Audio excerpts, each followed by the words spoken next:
Samantala, nilinaw naman ng Land Transportation Office o LTO ang implementasyon ng dalawang memorando hinggil sa paggamit ng improvised plates na nananatiling suspendido muna until further notice.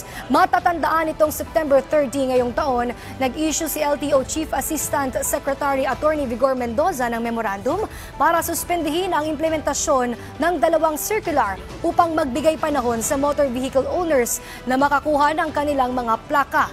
Samantala, sinamahan naman ni Senate Majority Leader Francis Tolentino ang mga motorcycle riders para kalampagin ang LTO. Panawagan ng senador, mapabilis pa ang pagre-release ng mga plaka.